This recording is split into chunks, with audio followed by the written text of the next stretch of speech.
जय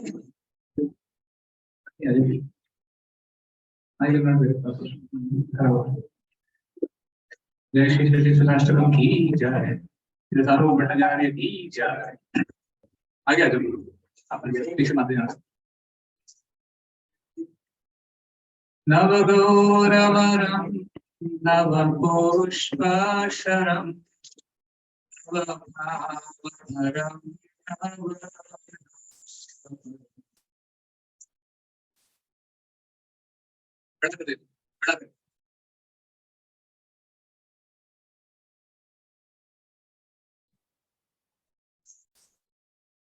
नवगौरवरं नवपुष्पशरं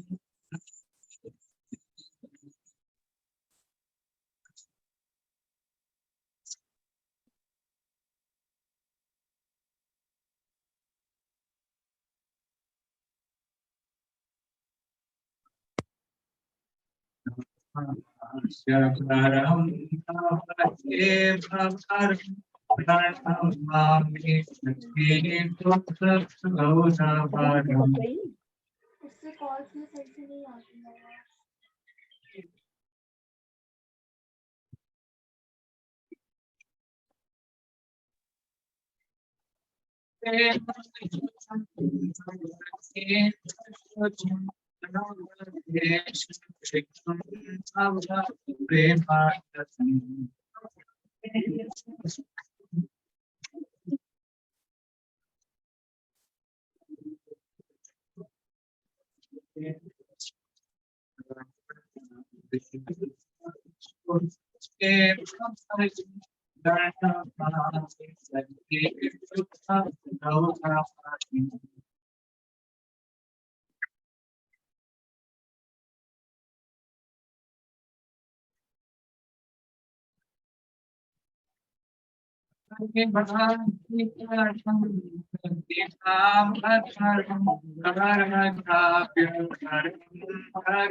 सखी सुदाष्टकम थी इसमें कीजिए उसका मीनिंग।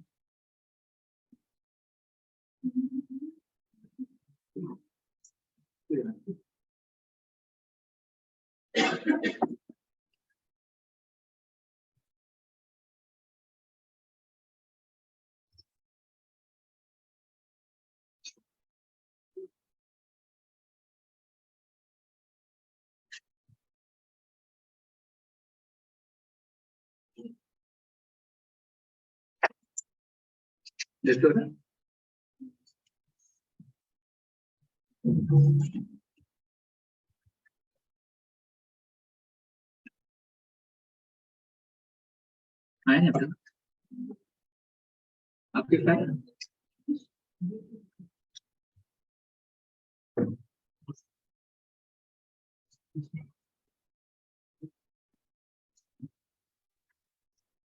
ठीक है, मैं करता हूँ, इंग्लिश में करता हूँ।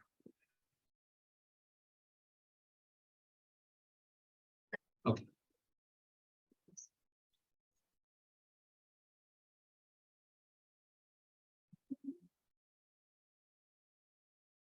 तो ये 8 श्लोक चैतन्य महाप्रभु के गुणगान में है, बहुत ही सुंदर है। जैसे बताते हैं चैतन्य महाप्रभु का जो वर्ण है वो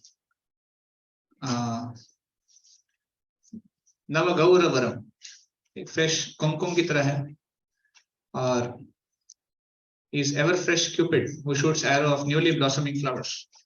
वो कामदेव की तरह है जो नए से खिले हुए फूलों के जो बाण है उसको शूट करते रहते हैं, उसको फेंकते रहते हैं।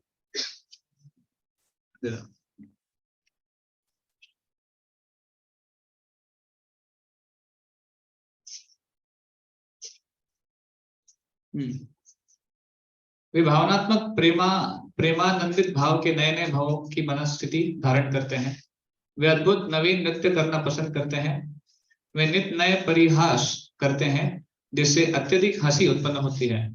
उनकी चमकदार कांति नवीन ताजे पिघले सोने के समान है। मैं माता शची के सुंदर पुत्र के चरण में नतमस्तक होता हूँ। अगले श्लोक में वो कहते हैं, वे भगवान के सदा नवीन प्रेम से युक्त हैं। उनकी चमकदार कांति ताजे मक्खन के रंग के समान है। उनके नवीन वस्त्र सदा नई शैली में व्यवस्थित हैं। वे कृष्ण के प्रति प्रेम के रसों को सदा आस्वादन करते हैं। ठीक है। वे नवदा भक्ति की विधियों को संपन्न करते हुए 9 नए रूपों में चमकाते हैं। वे अत्यधिक शुभ प्रेम पूर्ण स्वभाव से व्याप्त हैं। मैं शची माता के सुंदर पुत्र गौर को प्रणाम करता हूँ। तीसरा, वे श्री हरि की भक्ति में लीन हैं। वे हरि के नामों का उच्चारण करते रहते हैं। जब करते समय वे अपने हाथों की उंगलियों पर पवित्र भगवान नाम गिनते हैं। इसमें तो चैतन्य महाप्रभु भी गिनकर जप करते थे, तो हमको भी गिनकर जप करना। कई लोग बोलते हैं ना कि गिनती करने की आवश्यकता, मन में चलता है 24 घंटे नाम, भगवान खुद गिन के करते थे, तो हमको गिन के करना चाहिए। वे हरि के नाम में आसक्त हैं। उनके नेत्र सदा ही प्रेम के अश्रुओं से भरे रहते हैं। मैं शची माता के सुंदर पुत्र गौर को प्रणाम करता हूँ। वे मनुष्य के भौतिक अस्तित्व की पीड़ाओं को सदा दूर करते रहते हैं। वे उन व्यक्तियों के जीवन का लक्ष्य हैं जो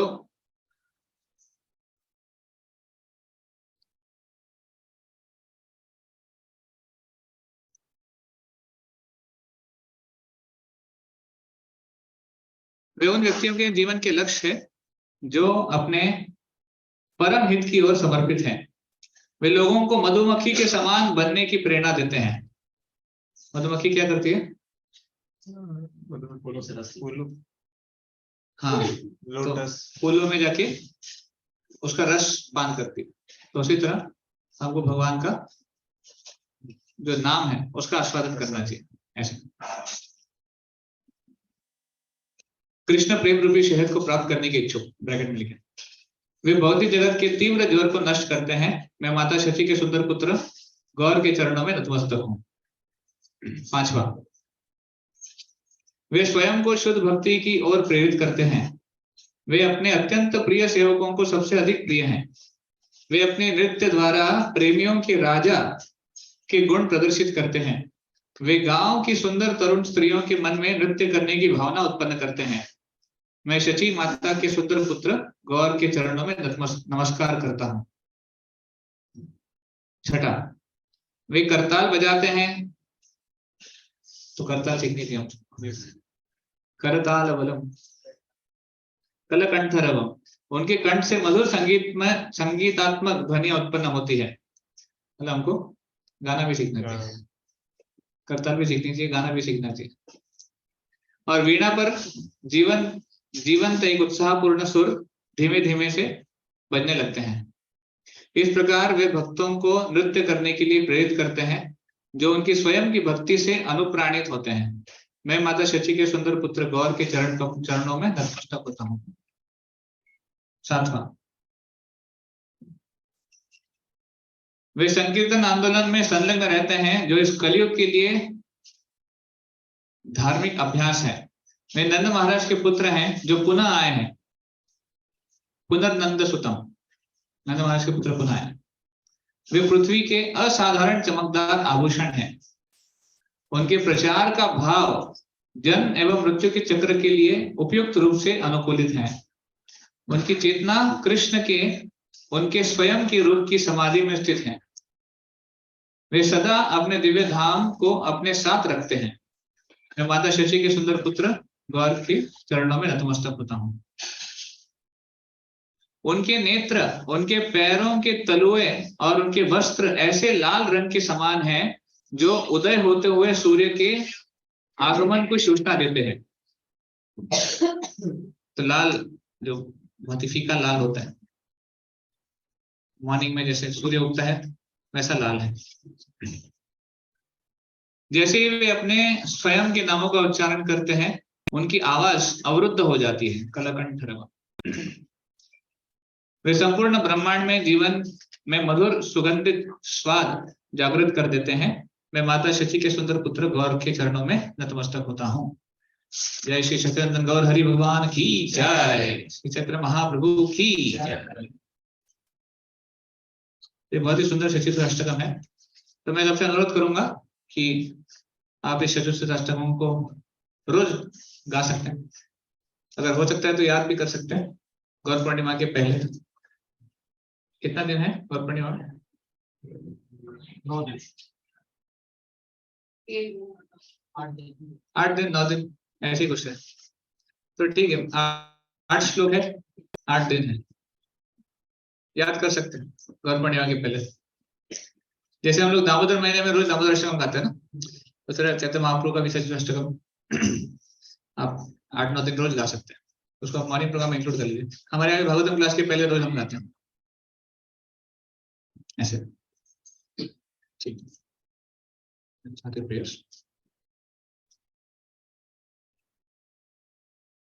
ओम अज्ञानतिमिरान्धस्य ज्ञानाञ्जनशलाकया चक्षुरुन्मीलितं येन तस्मै श्रीगुरवे नमः।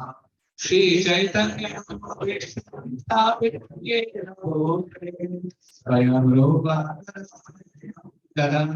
स्वपदान्ति वन्दे श्रीगुरो श्रीगुरो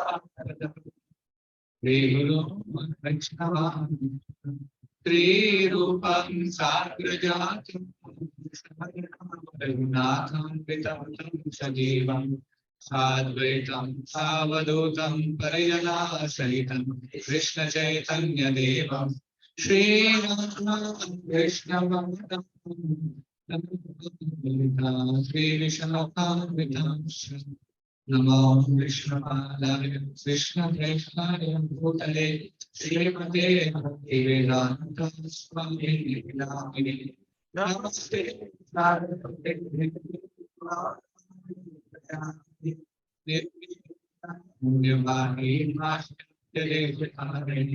नमो महावदन्याय कृष्णप्रेमप्रदायते कृष्णाय कृष्ण चैतन्य नाम्ने नमस्ते नमः।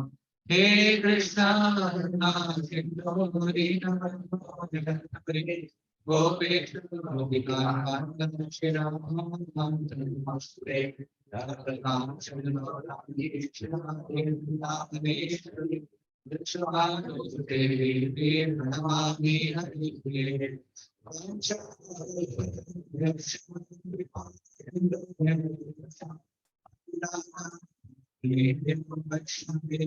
नमो नमः। जय श्री कृष्ण चैतन्य श्री हरे कृष्ण कृष्ण कृष्ण हरे राम राम राम हरे हरे।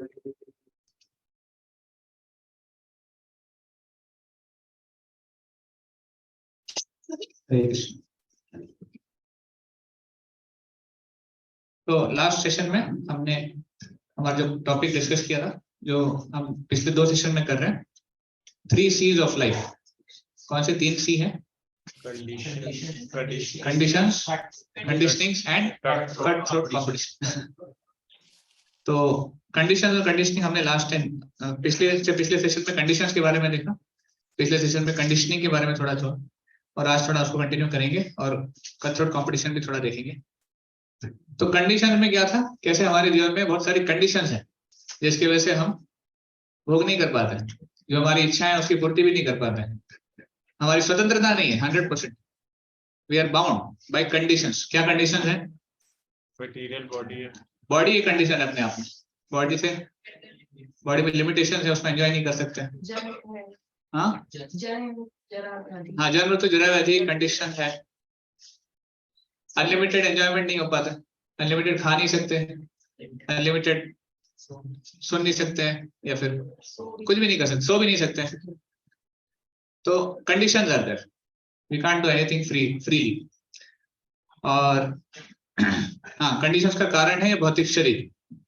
तो जब तक ये भौतिक शरीर है तब तक कंडीशंस हैं, तब तक वो नियम लगे रहेंगे। जैसे सॉल्यूशन क्या है? Special body. हाँ, to get out of this material body, तभी वो कंडीशन हटेगी। तो जब तक हम इस भौतिक शरीर से नहीं छूटते तब तक ये कंडीशन है।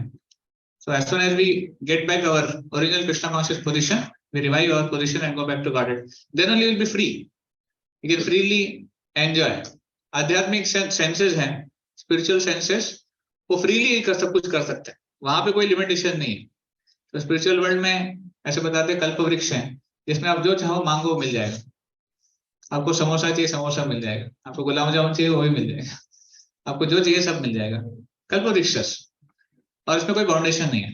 लाइक चैतन्य महाप्रभु, उस दिन प्रभु जी बता रहे थे देवकी क्लास में भी ना, कि चैतन्य महाप्रभु जब आए थे, उन्होंने एक बार एक लीला आती है, आपने सुना होगा कि एक बार संकीर्तन हो रहा था और भक्त थके हुए थे, तो चैतन्य महाप्रभु ने अपनी उंगली से एक बीज बोया, आम का बीज जमीन में, और अचानक से एकाएक वहां से एक आम का पेड़ निकला, immediately, all of a sudden.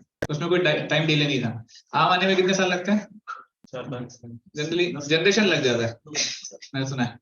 But Chaitanya Mahaprabhu ने जो बोया था तुरंत वहां पे आम आ गए, और वो पेड़ देखते देखते बहुत बड़ा हो गया, और उस पेड़ पे ऐसे आम थे, इतने बड़े बड़े साइज के आम। और उस आम की खास बात क्या थी? उसमें ना छिलका था ना गुठली थी, और पूरा रसों से भरा हुआ वो आम था। और आप सोच सकते हैं, बिना आम, बिना छिलके का, बिना गुठली का आम कितना टेस्टी होगा। नहीं, हम लोग खाते हैं तो बीच में एक बाधा आ जाती है। अगेन मटेरियल वर्ल्ड में वो भी कंडीशन है कि आप आम को भी एंजॉय नहीं कर सकते। हाँ, एक कथा में बताएगा। तो इस प्रकार भगवान जहाँ पर है, ऑफकोर्स हमने गीत में भी सुना ना, कि भगवान जहाँ है वहाँ उनका धाम है, वो अपना धाम लेके ही आते हैं। तो ये स्पिरिचुअल वर्ल्ड है, मैं बता रहा था, वहां पे कोई कंडीशन नहीं है, किसी प्रकार की कोई बाधा नहीं है। दूसरा हमने देखा कंडीशनिंग। कंडीशनिंग में बद्धावस्था जिसको हम धारण कर लेते हैं। What kind of conditioning is there? Mental level, physical level, different level of conditioning. तो बेसिकली आत्मा शुद्ध है, आत्मा प्योर है। आत्मा का स्वभाव क्या है? सच्चित आनंद। आत्मा को किसी प्रकार का कोई बाउंडेशन नहीं है। बट जब वो भौतिक प्रकृति के संसर्ग में आता है, कांटेक्ट में आता है, तो वो वहां की जो नेगेटिविटी है उसको उठा लेता है। जस्ट लाइक रेन वाटर, आपने देखा है बारिश का पानी कितना स्वच्छ होता है, हम डायरेक्ट पी भी सकते हैं उसको। बारिश से जो पानी है शुद्ध निर्मल जल, 100% प्योर। पर जैसे ही वो बारिश का पानी जमीन के टच में आता है तो क्या हो जाता है? दूषित हो जाता है। वहां का जो कांटेक्ट है उसको दूषित कर देता है। तो शुद्ध जल जैसे दूषित हो जाता है संपर्क में आके, उसी तरह आत्मा, शुद्ध आत्मा इस भौतिक दुनिया के संपर्क में आके दूषित हो जाती है, एक आवरण ग्रहण कर लेती है। और वो आवरण क्या है? शरीर, स्थूल शरीर, भौतिक शरीर, हाँ, स्थूल और सूक्ष्म शरीर। तो सूक्ष्म शरीर, स्थूल शरीर का आवरण, कंडीशनिंग वो धारण कर लेती है। और जो भी हमारी कंडीशनिंग है वो सब सूक्ष्म शरीर से और स्थूल शरीर से रिलेटेड ही है। आत्मा से रिलेटेड कुछ नहीं है, कि आत्मा तो फ्री है। तो जो भी हमारी बद्धावस्थाएं हैं कि हम ऐसे ही सोचते हैं, हम ऐसे ही काम करते हैं, हम ऐसे ही बोलते हैं, है ना, अलग अलग कंडीशनिंग होती है। हर एक का एक सेट पैटर्न होता है। या फिर इस रूम में मान लीजिए 25-30 डिवोटीज हैं, अगर आपको एक काम दिया जाए, हर एक का अपना स्टाइल होगा वो काम करने का। अगर आपको मान लीजिए कोई आलू दे दीजिए काटने के लिए, एक प्रोजेक्ट है आलू कट करना है, ऑनलाइन भी 25-30 डिवोटीज है, तो 60 डिवोटीज को हमने प्रोजेक्ट दिया आलू कट करना है। हर एक का अपना स्टाइल होगा। पहले कोई छिलका काटेगा, फिर पहले कोई आलू काटेगा, या फिर पहले कोई ऐसा कोई खड़ा काटेगा, कोई लेटा काटेगा, कोई कितने साइज का काटेगा, हर एक का अपना एक सेट पैटर्न है। एंड मोर और लेस आप देखेंगे हमारा कार्य करने का एक तरीका है, ऑलमोस्ट फिक्स होता है। दैनंदिन जीवन में भी हम देखते हैं ना, जो हमारा रूटीन वर्क है हम एक ही प्रकार से करते हैं, ऐसा नहीं कि हम अलग अलग दिन अलग अलग प्रकार से करते हैं, ये हमारी कंडीशनिंग है। तो कई बार हम रियलाइज नहीं कर पाते कि we are like doing like a programmed person. जैसे प्रोग्रामिंग किया जाता है तो मशीन वैसे ही काम करती है, प्रोग्रामिंग जैसे हुई वैसे हम भी प्रोग्राम हो जाते हैं। पर कई बार दूसरे लोगों को बोलना पड़ता है, प्रभु ऐसा नहीं होनी थी। तो हमारी गलतियां हमको समझ में नहीं आती क्योंकि हम कंडीशनड है, हम बद्धावस्था में है लाइक तो वो कंडीशनिंग बहुत स्ट्रांग होती है। तो मैंने आपको एक उदाहरण, एक वीडियो दिखाया था ना, सॉफ्टवेयर इंजीनियर कैसे वो हर जगह माउस ही देख रहा है बेचारा। तो that is conditioning, and because of that conditioning lot of bad habits also come, बहुत सारे। तो मैं बता रहा था कि कैसे स्मोकिंग का भी कंडीशनिंग लग जाता है, इंटॉक्सिकेशन का कंडीशनिंग लग जाता है, लत लग जाती है, हाँ चेन स्मोकर बन जाते हैं। और लोगों को लगता है कि नहीं है, हमें कंडीशनिंग नहीं है, पर है। जैसे आदमी बोल रहा था ना, स्मोकिंग छोड़ना क्या बड़ी बात है, मैं 4 बार छोड़ चुका हूँ, तो 4 बार ले भी चुका था वो। तो इसलिए वो कंडीशनिंग है, बद्धावस्था है। हमको समझना आवश्यक है कि हम भी बद्ध हैं, हम फ्री नहीं है, और बहुत सारी बुरी आदतें हम में हैं जिसके कारण हम दुख भोग रहे हैं, इस कंडीशनिंग के कारण। So we have to come out of that conditioning. We have a lot of conditionings जो हमारे अनर्थाज हैं, ये भी हमारी कंडीशनिंग है। काम, क्रोध, लोभ, मोह, मद, मत्सर्य, ये भी कंडीशनिंग का ही एग्जाम्पल है।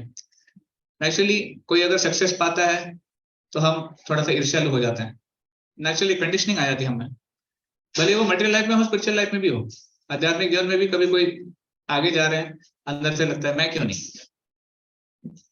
कोई ज्यादा हमसे अच्छी भक्ति कर पा रहे हैं तो हमें लगता है कि मैं क्यों नहीं कर रहा हूँ, वही क्यों कर रहे हैं। तो ये कंडीशनिंग है हमारी, दूसरों को देख कर ईर्ष्या करना, दूसरों को देख के एक प्रकार से ग्लानि होना, या फिर दूसरों के प्रति मत्सरता का भाव रखना। So we have to overcome those conditionings. कभी कभी हम जस्टिफाई भी करते हैं हमारी कंडीशनिंग को, ये ठीक है, गलत नहीं है। तो कुछ चीजें हैं जो भगवान की सेवा में आप डोलटेट कर सकते हैं, कुछ कंडीशनिंग है, कुछ बद्धावस्था है जो भगवान की सेवा में भी चलती है, और कुछ बद्धावस्था भगवान की सेवा में नहीं चलती, उसको त्यागना पड़ता है, उसको छोड़ना पड़ता है। तो काम कृष्ण कर्मार्पणे, काम वासना जो है लस्ट, तो कहते हैं कि चलो जिसको भौतिक जीवन में काम है, भक्ति में जुड़ के वही काम आप भगवान की सेवा में लगा सकते हो, उतनी ही मेहनत के साथ भगवान की सेवा करो तो काम वासना आप एंगेज कर सकते हैं। क्रोध भक्त द्वेषी जने, तो क्रोध है, एंगर है, तो पहले बाहर वालों पे गुस्सा आता था, अभी भक्ति में जुड़ने के बाद भक्त द्वेषी जन है, जो भक्तों से द्वेष करते हैं उनके ऊपर गुस्सा करते हैं, जैसे हनुमान ने किया। हनुमान जी ने भी क्रोध प्रकट किया पर एक सकारात्मक रूप से, और ईर्ष्यालु लोगों के ऊपर। तो कुछ कुछ चीजें हैं भक्ति में एंगेज कर सकते हैं, बट एनवी, ईर्ष्या एंगेज कर सकते हैं क्या? उसको भक्ति में लगा सकते हैं? कैसे ईर्ष्या करेंगे? नहीं कर सकते। तो ईर्ष्या एक ऐसा कंडीशनिंग है जिसको हम भगवान की सेवा में नहीं लगा सकते, इसको त्यागना ही पड़ता है। It has to be given up.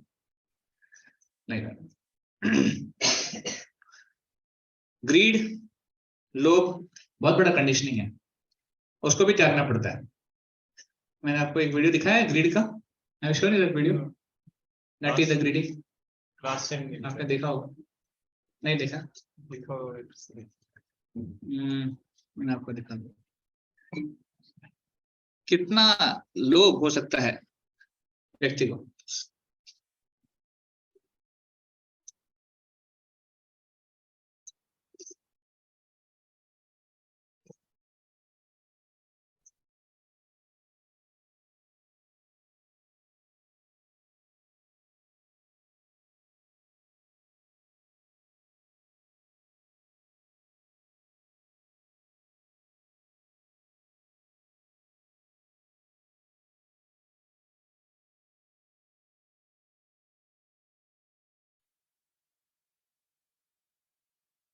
आवाज नहीं आ रही?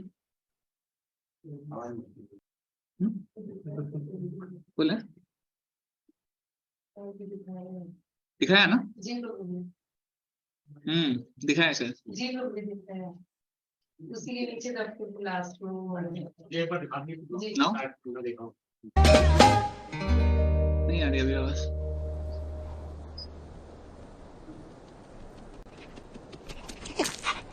नहीं आ रही, अब ठीक से लगा ना?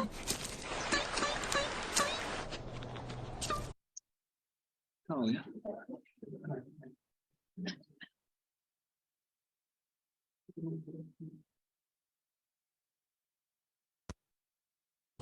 के साथ और सुंदर लगता है। म्यूजिक नहीं है तो फिर इतना सुंदर नहीं लगता है। ये कनेक्ट नहीं हुआ।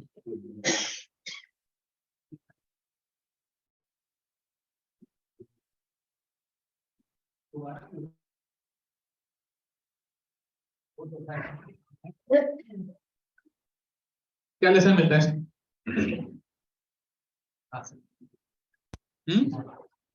Very funny but very important lesson. क्या लेसन मिलता है? No end read the end greed कितना स्ट्रांग हो सकता है। एक्चुअली एग्जैगरेशन नहीं है, हम देख सकते हैं हमारे लाइफ में भी है। हम कुछ चीजें पाने के प्रयास में उसको इतना एक्यूमुलेट करने का प्रयास करते हैं कि और चाहिए थोड़ा और वो प्रयास हमारा कभी खत्म नहीं होता है।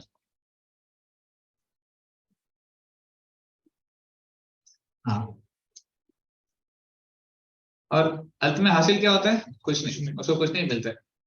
तो पूरे लाइफ उसने प्रयास किया बट कुछ नहीं मिल पाया, अल्टीमेटली फ्रस्ट्रेट हो गया। हमारे लाइफ में भी ग्रीड का जो कंडीशनिंग होते हैं स्ट्रांग है। Anyway, so we should learn that we should not be greedy for anything. हमें किसी प्रकार का किसी भी चीज का लोभ ज्यादा नहीं करना है। मिला जितना मिला हमको संतुष्ट। Satisfaction is a principle, very important virtue. जब बलि महाराज को वामन देव मांगने गए थे धरती, 3 पैर धरती मांगने गए थे ना, तब बलि महाराज से कहते 3 पैर क्या चाहिए? दुनिया के राजा के पास आए हो। बलि महाराज उस समय सब कुछ दुनिया के राजा थे, स्वर्ग को भी उन्होंने कॉन्कर कर लिया था, जीत लिया था। और वामन देव से कहते हैं 3 पैर धरती, तो मतलब ये ऐसा हो गया कि एक अरबपति के पास जाकर उसको बोलते 10 पैसा दे दो, बड़ी भिक्षा मांगी। तो बलि महाराज कहते हैं और चाहिए, तुमको जितना लैंड चाहिए उतना लैंड ले लो, अब तुमको गांव चाहिए, शहर चाहिए, ग्रह चाहिए, क्या चाहिए सब दे देंगे। तो वामन देव वहां पे कहते हैं कि जिसके जीवन में संतुष्टि नहीं है वो कभी भी खुश नहीं रह सकते। For one who is not satisfied with what he has, he can never get satisfied with whatever he can achieve. जो जिसके पास जो है उससे अगर संतुष्ट नहीं है तो जीवन भर में जितना भी पाले कभी संतुष्ट नहीं हो पाएगा। Satisfaction is very important virtue. Anyway, तो ये कंडीशनिंग है जो हम भोगते हैं।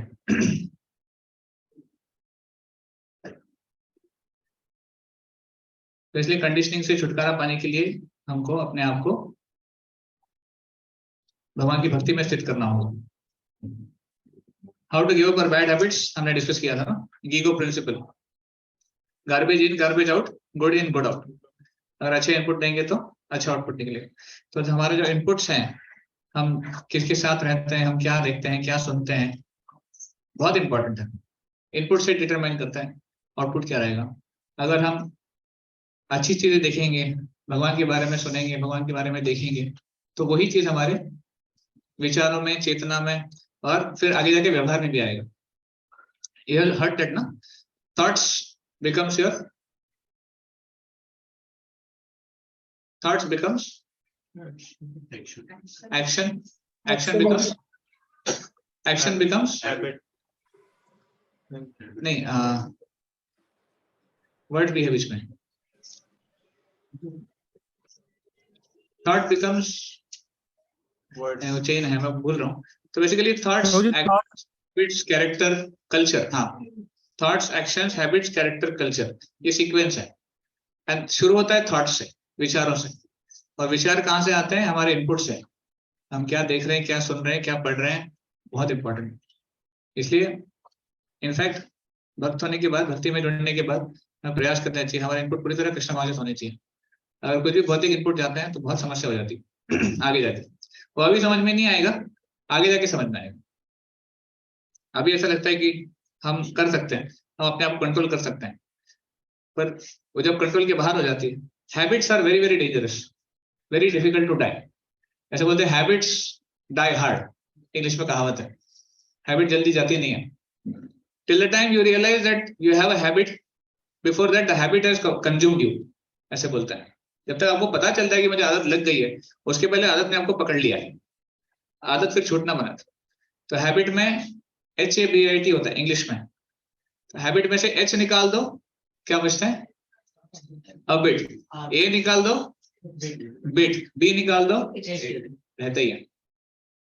हैबिट बहुत बहुत खतरनाक है, इसलिए हैबिट्स को ना कहना हमारे लिए बहुत जरूरी है। तो कैसे ना कहेंगे हमने देखा था। स्टे अवे, दूर रहो, ऐसे सिचुएशन से दूर रहो, ऐसे एनवायरनमेंट से दूर रहो जहाँ पे आपकी बुरी हैबिट्स को इंस्पिरेशन मिलेगा, आपको प्रेरणा मिलेगी गलत चीजें करने के लिए। सो टेम्पटिंग सिचुएशन से दूर रहो और substitute bad habits with good habits.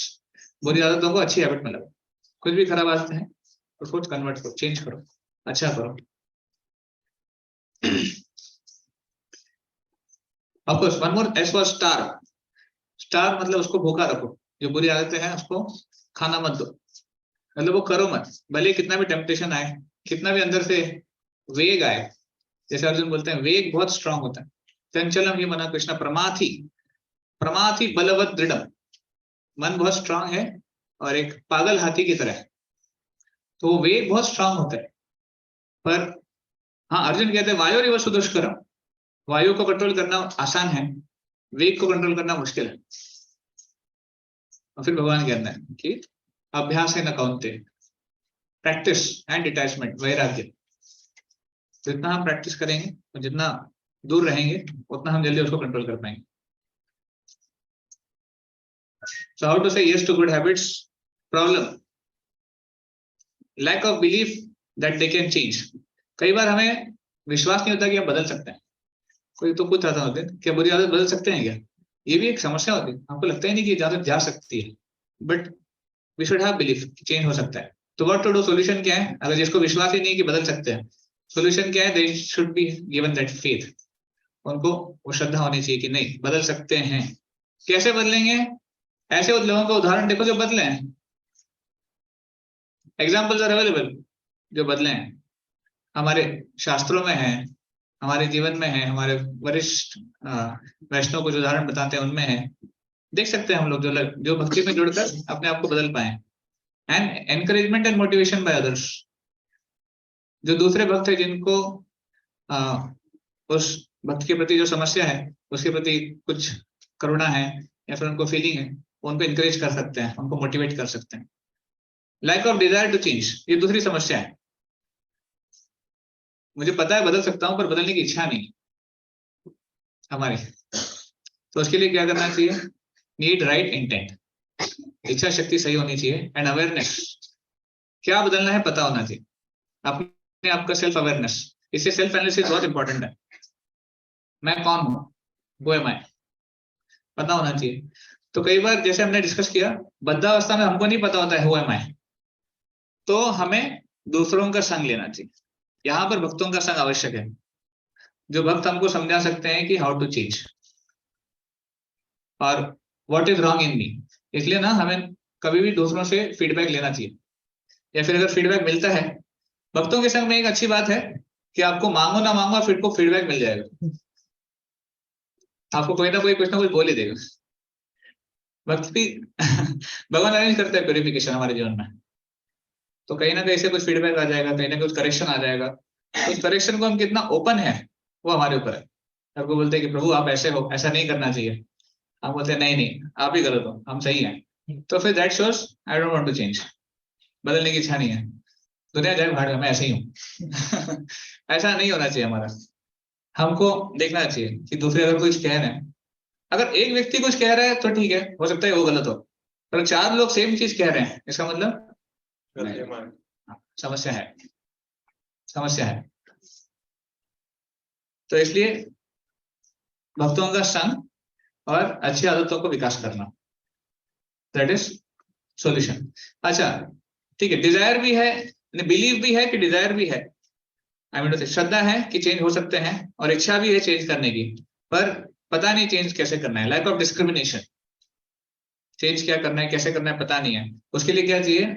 Intelligence to distinguish right and wrong, बुद्धि होनी चाहिए, सही क्या है गलत क्या है जानने की। वो कैसे आएगी? बुद्धि कहाँ से आएगी?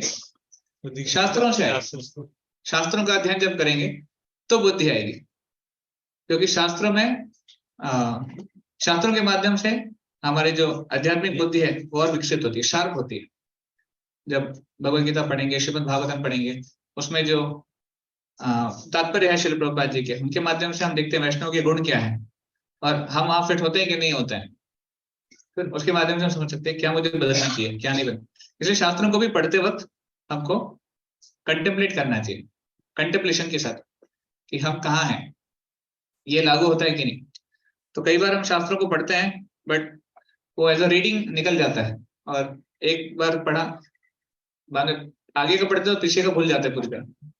तो ठीक है, अभी 100% याद नहीं रख पाएंगे हम, हमारी उतनी कैपेसिटी में नहीं है, बट एटलीस्ट इंपॉर्टेंट पॉइंट हमको याद रहना चाहिए, कि जहाँ पे हमें लगा कि हाँ ये मुझे अप्लाई करना है, तो अप्लाई करने के लिए हमको लिख के रखना चाहिए कि हाँ ये पॉइंट यहाँ पे मुझे अप्लाई करना चाहिए, मेरे में ये कमी है। तो एक बार एक भक्त बता रहे थे, how to read Prabhupada books, we should read Prabhupada books as if Prabhupada is talking to you. कैसे पढ़ना चाहिए प्रभुपाद जी की किताबें? उनसे बात करना, प्रभुपाद जी आपसे बात कर रहे हैं, सो एंड सो प्रभु, और फिर तात्पर्य शुरू होता है। तो मतलब वो मेरे लिए है, वो मेरा प्रभुपाद का पर्सनल कन्वर्सेशन है। उस भाव से जब पढ़ेंगे तो हम बदलने का सोचेंगे, नहीं तो फिर हाँ ठीक है प्रभुपाद ने दिया है, ये दुनिया के लिए है, वो सब म्लेच्छ यवन लोग हैं, भक्ति नहीं करते, मैं तो जब कर रहा हूँ, मैं तो तिलक लगाता हूँ, कंठी माला पहनता हूँ, पर ये भक्ति की निशानी नहीं है। केवल तिलक लगाना, कंठी माला पहनना, नाम जप करना ये भक्ति की निशानी नहीं है। भक्त में वो वैष्णव गुण भी होने चाहिए। साधव साधु भूषणा, कपिल देव जब देववती माता को बताते हैं साधु के लक्षण क्या है, तितिक्षवा कारुणिका सुहृद सर्वदेही नाम अजात शत्रव शांता साधव साधु भूषण। साधु के लक्षण क्या है? और तितिक्षव होना चाहिए, टॉलरेंट होना चाहिए, कारुणिका मर्सीफुल कृपालु होना चाहिए, कृपा दिखानी चाहिए दूसरों के ऊपर, सबके ऊपर। सुहृद सर्वदेही नाम, सभी जीवात्माओं का सुहृद होना चाहिए, सभी जीवात्माओं का मतलब कोई भी जीवात्मा। अजात शत्रु, उसका कोई शत्रु नहीं है, वो किसी को अपना शत्रु नहीं मानता, किसी को इन्वेस्ट नहीं होता, दूसरे भले उसके शत्रु बन जाए पर वो किसी को नहीं मानते। शांता, शांत होते हैं, पीसफुल होते हैं, नम्र होते हैं। अजात शत्रु शांता साधव साधु भूषणा, ये साधु के कुछ लक्षण है, कुछ गुण है। तो हमको देखना चाहिए हम ये गुण विकसित किए कि नहीं किए, हमें कितने परसेंटेज में कौन सा है। हमारा थोड़ा सा ट्रिगर किया तो गुस्सा आ जाता है, थोड़ा सा किसी ने कुछ बोल दिया तो हम हाई टेम्पर हो जाते हैं, फिर कुछ तो एक्शन ले लेते हैं, फिर वो हमें अपना नेचर पता चल जाता है क्या हो रहा है। एनीवे, तो lack of discrimination was that problem. Next problem is belief है, श्रद्धा है, चेंज होना है, इच्छा भी है चेंज होने के लिए, पता भी है कि क्या चेंज करना है, पर डिसिप्लिन नहीं है, दृढ़ता नहीं है, चेंज करने में वो दृढ़ता नहीं है। तो उसके लिए क्या सोल्यूशन है? दृढ़ता बढ़ानी पड़ेगी और विल पावर करना है, I will do, I want to do, will power बढ़ानी पड़ेगी। उसके लिए उसको कैसे बढ़ाएंगे? बाय चैंटिंग हरे कृष्ण, भगवान के नाम का जप अनन्य भाव से करने का प्रयास करेंगे और प्रार्थना करेंगे भगवान से, भगवान को रोज प्रार्थना करेंगे कि हे भगवान बदलने की शक्ति दीजिए, बदलने की दृढ़ता दीजिए। इच्छा है बदलने की पर हो नहीं पा रहा है, ऐसे वैसे बोलते हैं प्रार्थनाएं भगवान सुनते हैं तो कृपा आती है। आज सुबह प्रभु जी क्लास में बता रहे थे, रेवन्नाथ प्रभु जी, गॉड आंसर नी मेल, कृष्णा आंसर्स नी मेल। ईमेल होता है ना, ईमेल क्या होता है? हाँ, जो आप मेल भेजते हैं, बट भगवान ईमेल नहीं देखते, भगवान नी मेल देखते हैं। नी मेल मतलब हाँ, जो घुटने के बल बैठकर झुककर भगवान से प्रार्थना करता है उसको होता है नी मेल। वो मेल जब आप भेजते हैं भगवान को तो भगवान उसको आंसर करता है। तो अगर एकदम टाइट खड़ा रह के भगवान से प्रार्थना करता है भगवान ये दे दो वो नहीं होता है, ऐसे एनीवे, तो वी शुड प्रे, प्रार्थना करना चाहिए। भगवान के नाम का जप, भगवान के नाम का जप भी एक प्रार्थना ही है। भगवान का नाम का जप है क्या? प्रार्थना है। हे कृष्ण, हे श्रीमती राधा रानी, भगवान की शक्ति, आप हमें अपनी सेवा में एंगेज कीजिए। वो अपनी सेवा में कब एंगेज करेंगे? जब हम शुद्ध होंगे। राधा कृष्ण शुद्ध है, उनकी सेवा में हम कब लग पाएंगे? जब हम शुद्ध होंगे। बिना शुद्ध हुए उनकी सेवा कैसे कर पाएंगे? तो जो सेवा में एंगेज करने की हम बोल रहे हैं, सब शुद्धता के स्तर पे आना पड़ेगा ना, तभी हम उनकी सेवा में लग पाएंगे, नहीं तो कैसे लेंगे ऐसे।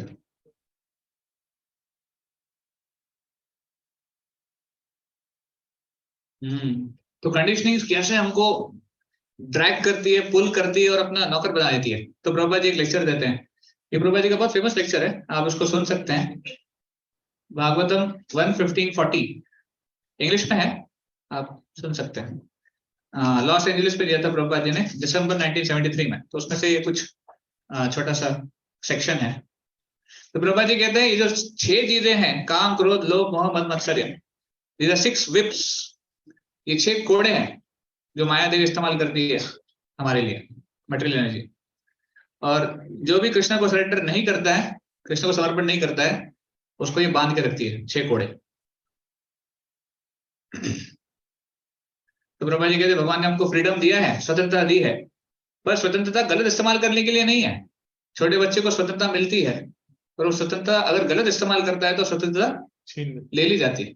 आप छोटे बच्चे को 10 रुपए का पॉकेट मनी देते होंगे, या फिर हमें मिला होगा। अगर 10 रुपए में से पता चलता है पिताजी को कि वो जाके गलत चीजें खरीद रहा है, स्मोकिंग कर रहा है, तो वो 10 रुपए का पॉकेट मनी भी ले लिया जाता है, नहीं मिलेगा उसको, क्योंकि वो गलत दिशा में जा रहा है।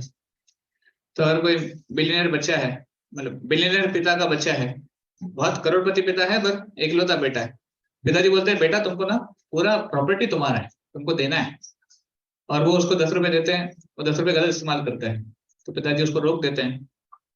तो बेटा बोलता है अरे पिताजी आप 10 रुपए नहीं दे रहे हो, आप बोल रहे हो लाखों की करोड़ों की प्रॉपर्टी देंगे। बोले पिताजी बोलते हैं तुमको करोड़ों की प्रॉपर्टी देनी है, इसलिए 10 रुपए नहीं दे रहा हूं। I want to give you this property, but unless you get trained, you'll not be able to use it in the right direction.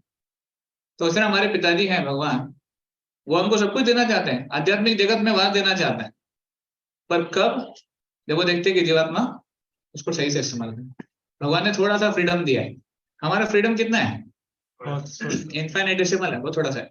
हम इच्छा कर सकते हैं, वो हमारा फ्रीडम है, पर उस इच्छा शक्ति को हम गलत इस्तेमाल करते हैं, गलत कार्य करते हैं, भगवान के नियमों के विरुद्ध जाते हैं, भगवान ने जैसा कहा है वैसा नहीं करते हैं, वरिष्ठ भक्तों ने जैसा कहा है वैसा नहीं करते हैं, तो वो फ्रीडम भी ले लिया जाता है। फिर भगवान मनुष्य जीवन से हमको दूसरे जीवन में देते, वहां फ्रीडम नहीं है, मनुष्य जीवन में ही फ्रीडम है।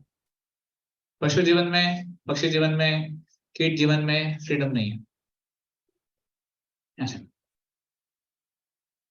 तो हमको डिस्क्रिमिनेशन होना चाहिए, क्या सही है क्या गलत है। तो प्रभुपाद जी बताते हैं, बहुत इंपॉर्टेंट बताते हैं, 5 सेंसेस, हम लोग को 5 इंद्रियां हैं, पांचों इंद्रियां इतनी पावरफुल है, एक एक इंद्रिय हमको पतन करने के लिए सफिशिएंट है। तो उसके 5 उदाहरण प्रभुपाद जी देते हैं पशु जीवन में।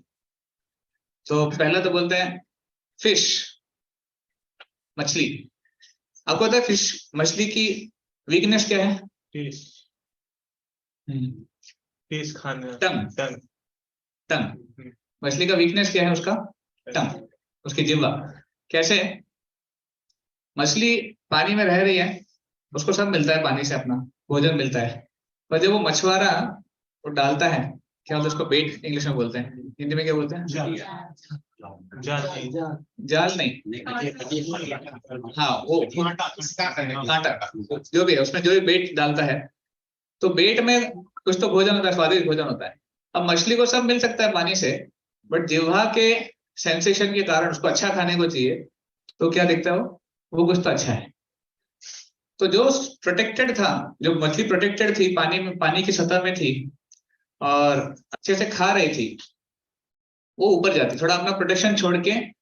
देखिए ऊपर में डेंजर है ना, मछली अगर नीचे पानी के अंदर रहेगी तो कोई डेंजर नहीं है, पर मछली जब ऊपर जाती है तो डेंजर आ जाता है।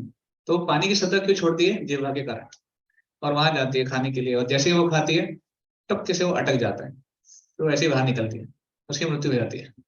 तो एक सेंस एक इंद्रिया जिह्वा उसको सब पर्याप्त है खत्म करने के लिए। हाथी, हाथी का उदाहरण प्रभुपाद जी देते हैं। हाथी का वीकनेस क्या है? सोचो सोचो सोचो सोचो, online duties. Smell, weakness of an elephant, sense of touch, sense of touch, त्वचा। हाथी को सेक्स लाइफ के प्रति बहुत आकर्षण है, attraction to female, so we should say। तो हाथी को कैसे पकड़ते पता है आपको? हाथी इतना पावरफुल होता है, उसको पकड़ना इतना आसान नहीं है। हाथी को आप ऐसे ही पकड़ नहीं सकते। तो वो क्या करते हैं, एक जो फीमेल हाथी है उसको एंगेज करते हैं, तो उसको लेके आते हैं, और फिर नेचुरली अपोजिट सेक्स में अट्रैक्शन तो होता ही है, तो हाथी उसके प्रति आकर्षित है, उसके पीछे भागता है। और जो पकड़ने वाले लोग होते हैं, सर्कस वाले जो भी होते हैं, वो हाथी को फिर ऐसे घुमाते हैं, वहां पर एक बहुत बड़ा गड्ढा करते हैं और उसके ऊपर घास फूस डाल देते हैं। पूरा बड़ा गड्ढा होता है जिसमें हाथी फिट हो जाता है। तो वो फीमेल एलिफेंट के पीछे भागते भागते भागते भागते वो बराबर उसको गड्ढे के पास लेके आती है, हाथी उसमें गिर जाता है और फिर निकल नहीं पाता अपने से। फिर ये लोग उसको निकालते हैं और फिर उसको स्लेव बनाते हैं, कैदी बनाते हैं। ऐसे हाथी को पकड़ो। तो एक सेंस कौन सा? टच, उसके लिए काफी है। तो प्रभुपाद जी उदाहरण देते हैं मौत का। मौत, ब्रिंगी, उसका वीकनेस क्या है? देखना। देखना। हाँ, कौन सा? ब्रिंग ना, हाथी को। मौत को क्या बोलते हैं? मौत को हिंदी में क्या बोलेंगे? ब्रिंगी वाले पतंग ना, हाँ पतंगा, शायद पतंगा, हाँ मौत, हाँ कीड़ा होता है। तो उस कीड़े को लाल बहुत अट्रैक्टिव लगता है देखना, उसका वो वीकनेस है। तो अग्नि में लाल होता है, तो वो जाके अपने आप को झोंक देती है, अग्नि के अंदर झोंक देती है फुल स्पीड, और फिर जल के राख हो जाती है। तो उसकी आंखें उसका पतन का कारण बनती है। पतंगा होगा, हाँ इंग्लिश में मौत बोलते हैं। हाँ ठीक है। हिरण, हिरण का उदाहरण प्रभुपाद जी देते हैं। हिरण की वीकनेस क्या है? स्मेल, उसका स्मेल। हिरण जो है, हाँ कस्तूरी तो है, वो तो है। कस्तूरी के पीछे ढूंढ ढूंढ के वो मर जाती है, पर उसको मिलता नहीं कभी। पर वो कस्तूरी सब में नहीं होती है। हिरण को अट्रैक्ट करने के लिए उसको अच्छा सुंघाते हैं और हिरण उसके पीछे भागती है। वो जो पकड़ने वाला होता है हंटर, उसको अच्छा सुगंध मिलता है, उसके पीछे भागती है और इवेंचुअली उसको पकड़ते हैं हिरण को। तो हिरण का क्या कारण बना? Sense of smell. कौन सा बचा? ईयर्स बचे। तो ईयर्स के लिए कौन सा उदाहरण देते हैं? ईयर्स की नहीं वाला बोलना होता है। सॉरी सॉरी, हाँ सॉरी, डियर के लिए ईयर है, सुनना है। तो स्मेल किसके लिए?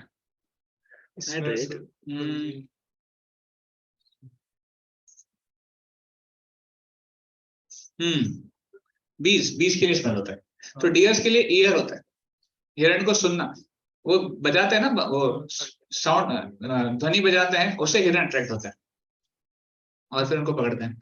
और बीज जो है हनी बीज, वो स्मेल, जैसे वो फूल के पास आकर्षित होते हैं जिसमें बहुत मधु है, तो मधु पीने जाते हैं उस फूल में, और वो इतना उसमें रत हो जाते हैं कि शाम के समय वो फूल बंद हो जाता है, उसमें वो फंस के मर जाते हैं और वो उनका एंड हो जाता है। तो बीज के लिए कौन सा सेंस, कौन सा इंद्रिय, कौन सी इंद्रिय? स्मेल। तो 5 मैंने डिस्कस किया है ना। तो 5 इंद्रिय नेचर में देखने को मिलता है कितनी स्ट्रांग है और पतन का कारण बन सकती है। मनुष्य जीवन में 5 स्ट्रांग है। ये एनिमल्स के लिए तो एक ही है, मनुष्य में 5 स्ट्रांग है। तो आप सोचो हमारे क्या हो सकता है। इट्स लाइक, प्रभुपाद जी उदाहरण देते, मैं नहीं देता हूँ। प्रभुपाद जी कहते हैं एक पति घर से आ रहा है और उसकी 6 पत्नियां हैं और 6 पत्नियां झगड़ रही है उसके संग के लिए। उस व्यक्ति की क्या हालत होगी? एक हाथ खींच रही है, एक दूसरा हाथ खींच रही है, एक पैर खींच रही है तो वो कितना फ्रस्ट्रेट हो जाएगा। उस तरह जीवन का फ्रस्ट्रेट हो जाता है जब ये सारी इंद्रियां फुल फोर्स में है और भोग करने की इच्छा कर रही है। ये कंडीशनिंग हमारी, स्ट्रॉन्ग कंडीशनिंग भोग करने की, एंजॉय करने की। इसलिए जो कंडीशनिंग जो हमें स्लेव बना देती, लिटरली हमको नौकर बना देती है, अगर उसकी नौकरी से निकलना है तो एकमात्र तरीका है भगवान के नामों का जप करना है, अपराध रहित होकर, जिसके माध्यम से हम उस जो स्लेविज्म है, जो हमारी बद्ध अवस्था है, उसे निकल सकते हैं।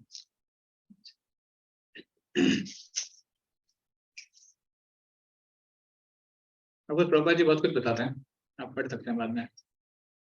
प्रभुपाद जी कहते हैं दैवी ऐसा गुणमयी मम माया दुरित्यया, भगवान कहते हैं गीता में ना 7वें अध्याय में, मेरी माया बहुत कठिन है, दुरित्यया, बहुत दुरित्य, बहुत डिफिकल्ट है ओवरकम करना। तो भगवान कहते हैं यू कांट ओवरकम, आप नहीं कर सकते हो माया को, आप नहीं ओवरकम कर सकते, आपके बस की बात ही नहीं है। तो क्या कर सकते हैं, कैसे ओवरकम करेंगे? तुरंत भगवान सॉल्यूशन देते हैं, मामेव ये प्रपद्यन्ते मायामितां तरन्ते।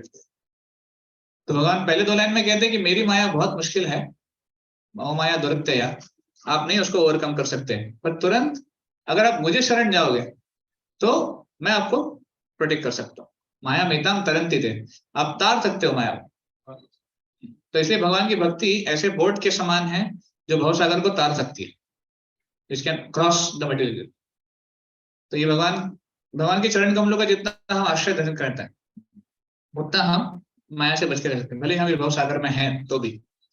पर भगवान की भक्ति का आश्रय नहीं है, भगवान के चरणों का आश्रय नहीं है, तो फिर हम माया में फुल स्पीड हम एंगेज हो जाएंगे और माया हमें बद्धावस्था में और ढक देगी, इतना कि हम उससे निकलने का सोच भी नहीं पाएंगे।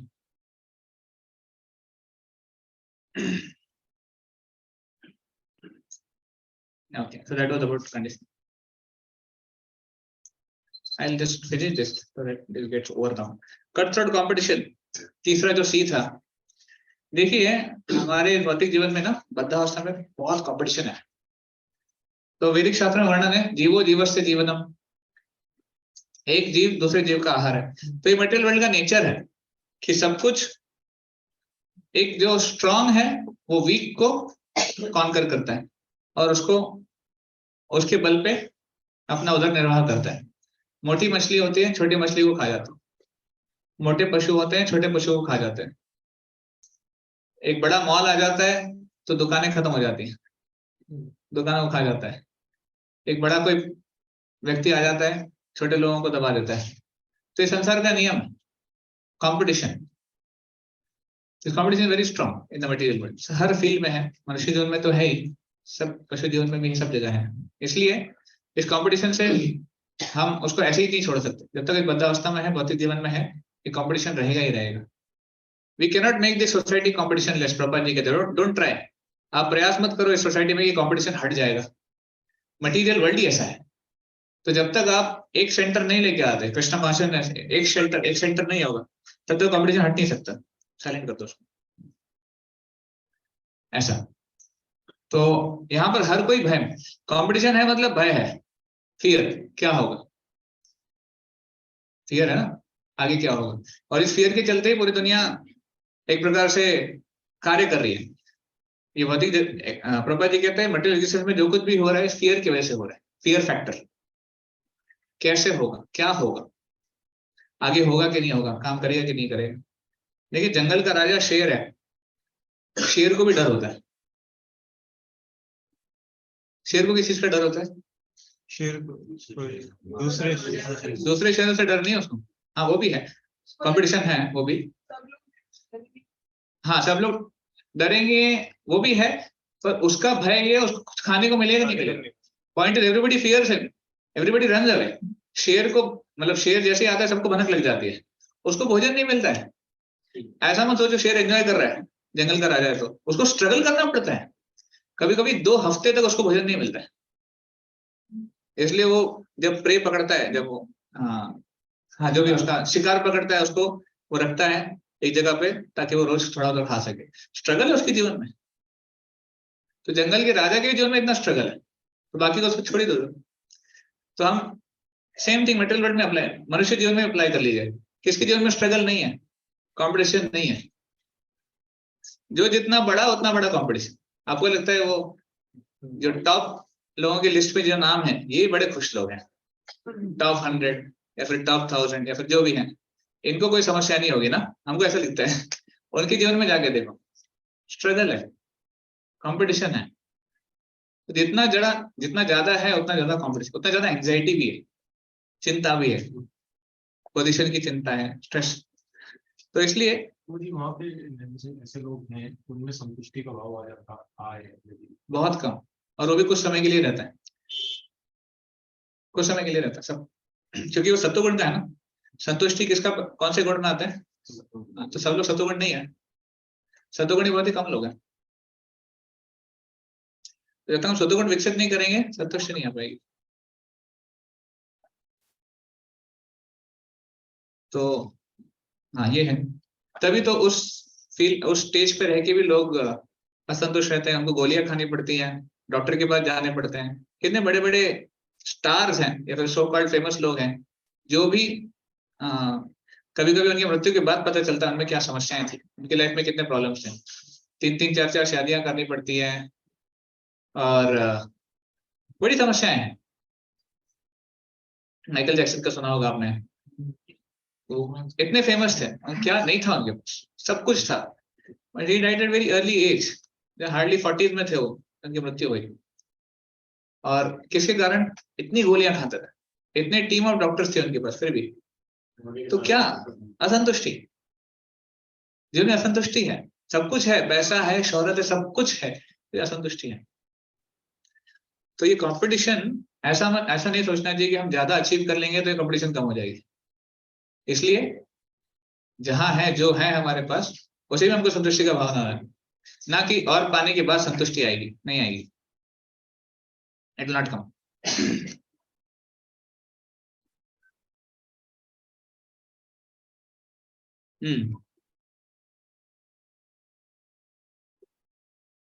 तो पहले हम लोग मुगल रूल में थे, फिर ब्रिटिश रूल में थे, फिर अभी डर लगा रहता है कोई देश कॉन्कर कर लेगा, कोई कैप्चर कर लेगा, कोई आक्रमण कर देगा, डर है हमेशा, बॉर्डर पे कुछ ना कुछ चलते रहता है।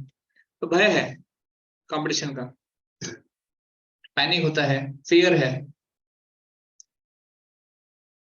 So all of us want a kingdom where there is no fear. Vaikuntha, Vaikuntha का मतलब क्या है? ना कुंठा नहीं है, या कोई समस्या नहीं है, कोई प्रॉब्लम नहीं है, उसको बोलते हैं वैकुंठ। तो एक भौतिक जगत जहाँ पे कुंठा से भरा हुआ है, उसमें वैकुंठ कैसे प्राप्त कर सकते? इसलिए वो स्थान चेंज करना पड़ेगा। इसलिए आनंदमय अभ्यास, जो वेदांत सूत्र कहते हैं कि जीवात्मा का जो स्वरूप है आनंदमय रहने का, वो इस स्थान का नहीं है, वो आध्यात्मिक स्थान का है, आध्यात्मिक जगत का है। तो भौतिक जगत में दुखालय में शाश्वतम, उसके लिए हमेशा लिटरेचर वैसे ही काम करेगा।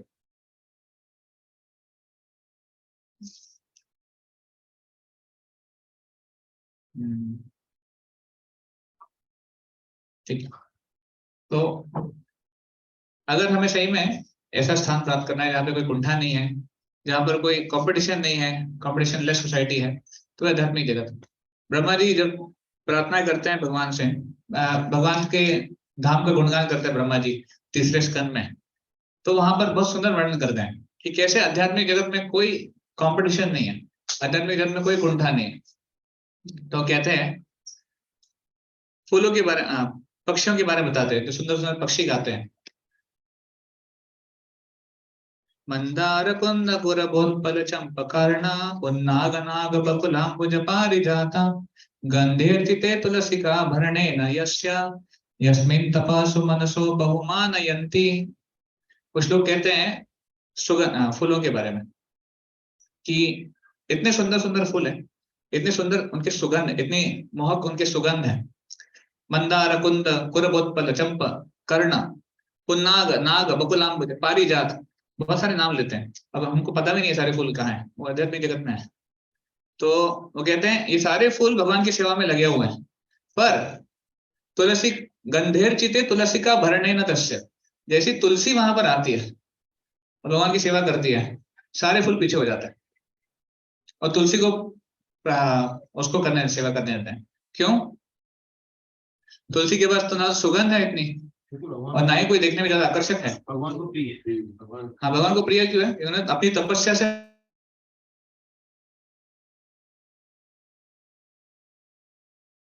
सब लोग जानते हैं कि तुलसी भगवान को प्रिय है। तो भले ही वो कितने भी सुंदर है, कितने भी मोहक है, पर जहां पे तुलसी आती है, अरे ये भगवान की ज्यादा अच्छा सेवा कर सकती है ना, इसको आगे करो। उसी प्रकार पक्षियों का भी आता है, मिष्टों का भी ध्यान नहीं आ रहा है, तो उसमें आता है कैसे ये जो सुंदर सुंदर पक्षी ये गा रहे हैं, भगवान की सेवा कर रहे हैं, भगवान की गुणगान कर रहे हैं, पर जहाँ पे भ्रमर आ जाता है, भृंगी, वहां पे सब शांत हो जाता है। कि भृंगी भी भगवान की सेवा कर रहा है गुणगान करके, तो कंपटीशन नहीं वहां पर कि नहीं मैं अच्छा गाता हूं ना तो मैं भगवान की सेवा करूंगा गा के, या फिर मैं अच्छा, मेरी अच्छी सुगंध है तो मैं सेवा नहीं। जब भगवान को प्रिय है और ये भी भगवान की सेवा कर रहे हैं, हम भी कर रहे हैं, तो इनको चांस दो ऐसे। तो आध्यात्मिक जगत में किसी प्रकार का कोई कंपटीशन नहीं, किसी प्रकार का किसी को गर्व नहीं है, किसी प्रकार का कोई क्लेश नहीं है। सब एक दूसरे के साथ रहकर, एक दूसरे के साथ मिलजुल कर, एक दूसरे के भलाई के लिए भगवान की सेवा करके प्रसन्न होते हैं। तो अगर हम समझ में ये कॉम्पिटिशन लेस सोसाइटी इस भौतिक जगत में चाहते हैं, कंडीशन से दूर होना चाहते हैं, कंडीशनिंग जो बद्धावस्था है उससे दूर होना चाहते हैं, तो भगवान की भक्ति ही एकमात्र उपाय है, जिसको अगर हम धारण करेंगे भौतिक जगत में तो फिर हम इस सिचुएशन से बच सकते हैं। अदरवाइज और कोई तरीका नहीं है। इसलिए ये जो 3 C's हैं, कंडीशंस, कंडीशनिंग, कटथ्रोट कंपटीशन, इसमें हम ये सीखते हैं कि don't try to be happy in this material world by changing the situation. Situation change करके इस भौतिक जगत में सुखी नहीं हो सकते। सुखी होना है तो चेतना को बदलना होगा और भगवान की सेवा में लगना होगा। एक ही तरीका है, अन्य कोई तरीका नहीं। हरे कृष्ण। हरे कृष्णा प्रभु। बिहाइंड दिस टॉपिक कोई प्रश्न है किसी को?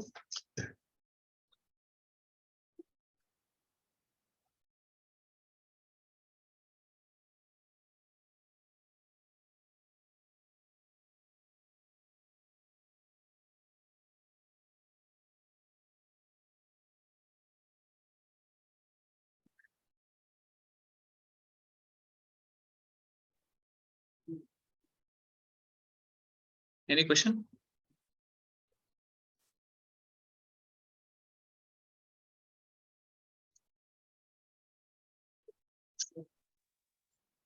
हरे कृष्ण प्रभु जी, दंडवत प्रणाम। हरे कृष्णा। प्रभु जी, ये सब कुछ इतना टफ क्यों है? ये सब क्या कुछ इतना टफ क्या लगता है? जैसे कभी भी इन बंधनों से मुक्त हो ही नहीं पाएंगे। ये 3 C's इतने स्ट्रॉन्ग हैं कि पता नहीं कभी भी हम लोग भक्ति उस अवस्था को प्राप्त भी कर पाएंगे कि नहीं कर पाएंगे। तो इसी के मैंने टेबल शेयर किया था माध्यस, आपने वो देखा? जी प्रभु जी। तो first of all we should have faith कि हम निकल पाएंगे इससे। वी शुड हैव बिलीफ, और उसके बाद इच्छा होनी चाहिए, और कैसे निकलना है पता होना चाहिए, डिसिप्लिन होनी चाहिए। तो टफ है बट प्रोसेस है। देखिए टफ है नहीं, टफ हमने उसको बना लिया है। भौतिक जगत में हम अपने स्वतंत्रता जो हमने डिस्कस किया, माइन्यूट इंडिपेंडेंस, फ्री विल, उससे ही हमने अपने आप को फंसाया है। जो 5 उदाहरण हमने लिए हैं, जो 5 पशुओं के उदाहरण लिए 5 सेंसेस के लिए, इसमें गलती इनकी नहीं थी। आई मीन टू से सिचुएशन गलत नहीं था, ये उन्होंने अपनी फ्री विल से किया है ना, अपनी स्वतंत्र इच्छा से वो फंसे हुए हैं। उसी तरह हम भी अपनी स्वतंत्र इच्छा से फंसे हुए हैं। So we have made it tough. और अभी जैसे आप टीचर हैं, अब बताइए एग्जाम पेपर टफ किसके लिए होता है? जो पढ़ते नहीं। हाँ, ये भी टीचर है, बहुत सारे टीचर है हमारे। तो हमें टफ क्यों लगता है? क्योंकि हमारा प्रैक्टिस कम है, अभ्यास कम है। तो अगर हम अभ्यास करेंगे, अच्छे से कॉन्फिडेंट रहेंगे, तो फिर टफ नहीं लगेगा। फॉर्चुनेटली देखिए हमारा इतना सौभाग्य है कि हमारे पास पता है हमको क्वेश्चंस क्या है और आंसर्स भी पता है। उसको स्टडी करना है, बस उसको अप्लाई करना है। मटीरियलिस्टिक लोग, जो भौतिकतावादी लोग हैं, उनके जीवन में उनको पता ही नहीं प्रॉब्लम स्टेटमेंट क्या है, सॉल्यूशन कहां से मिलेगा उनको। वो ढूंढ रहे हैं, किसी गलत दिशा में भटक रहे हैं, प्रॉब्लम है कुछ और, वो हाथ पर कहीं और ही मार रहे हैं, क्योंकि उनको पता ही नहीं है कहाँ काम करना है। ये भौतिकतावादी समाज है। एटलीस्ट हम भाग्यशाली हैं कि हमको प्रॉब्लम पता चल रहा है, we are one step ahead. तो नाउ प्रॉब्लम पता है, तो you have to work on that, that's the next step, है ना। और पॉसिबल है भगवान की भक्ति, भक्तों का संग, हरे कृष्ण महामंत्र का जप, शास्त्रों का अध्ययन, अगेन ABCD। देखिए लाइफ में, आध्यात्मिक जीवन में कोई भी समस्या है, root cause and root solution. किसी भी समस्या का रूट कॉज है, ABCD नहीं हो पा रहा है, और किसी भी समस्या का रूट सॉल्यूशन है, ABCD करना। रूट कॉज क्या है? रूट कॉज क्या है? ABCD ठीक से नहीं हो रहा है, एसोसिएशन ठीक से नहीं हो रहा है, ग्रंथों का अध्ययन ठीक से नहीं हो रहा है, चैंटिंग ठीक से नहीं हो रहा है, प्रसाद ग्रहण नहीं हो रहा है, और सेवा नहीं हो रही, ABCD। और रूट सॉल्यूशन क्या है? भक्तों का संग अच्छे से लेना है, रेगुलरली लेना है, ग्रंथों का अध्ययन अच्छे से करना है, जप अच्छे से करना है, प्रसाद लेना है, सेवा अच्छे से करनी है, सॉल्यूशन है। कहीं जाने की जरूरत नहीं है, मतलब कुछ और करने की जरूरत भी नहीं है, आवश्यकता नहीं है। हाँ, ABCDE। तो A for association, B for books, C for chanting, D for diet, E for engagement, सेवा।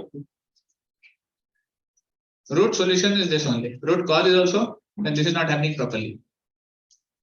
Yes, bro. एक क्वेश्चन प्रभु जी, जैसे कि हमारी इच्छा भी, हमें पता है क्या करना है, हमारी इच्छा भी है, लेकिन बॉडी कॉन्शियस के कारण ना, तो मतलब हमारी बॉडी साथ नहीं देती इतना, हम इतने अच्छे से अप्लाई नहीं कर पाते इन चीजों को, उसके लिए क्या solution?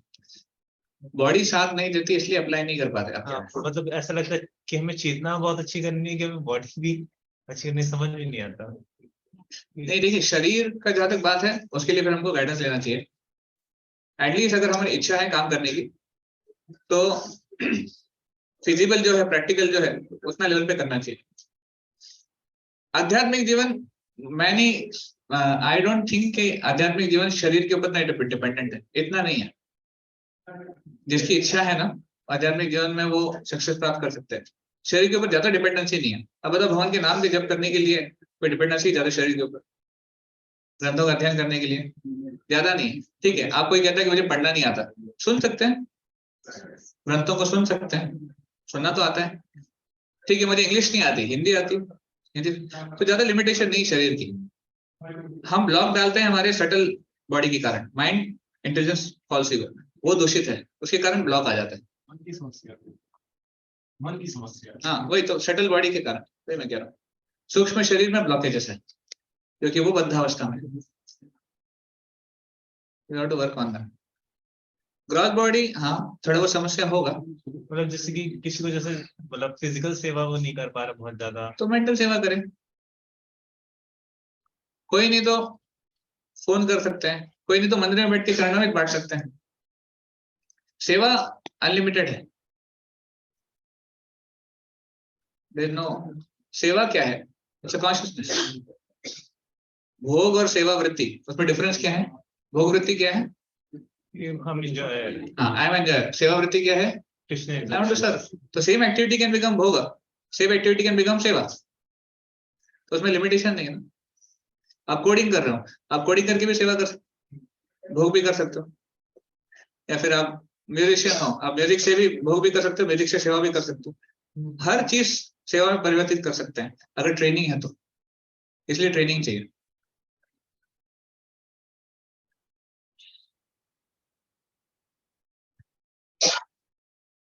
Okay, Advaita Prabhu saying perception is also conditioning. आप पूछ रहे हैं क्या अद्वैत प्रभु? परसेप्शन कंडीशनिंग, अच्छा।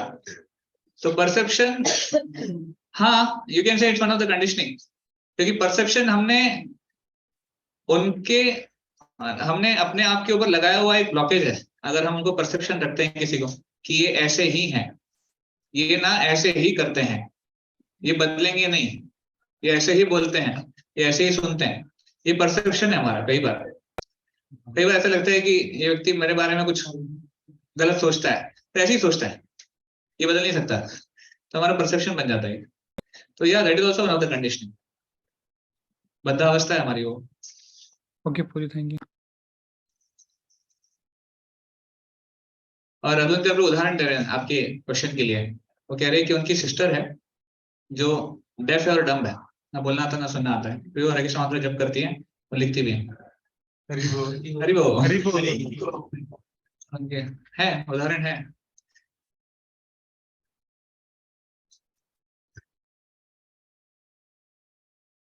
एनी अदर और कुछ? ठीक है, तो फिर हम एंड करते हैं हमारा सेशन आज। Thank you very much. Hare Krishna. Srila Prabhupada की जय। की जय। हरे कृष्ण प्रभु जी, धन्यवाद।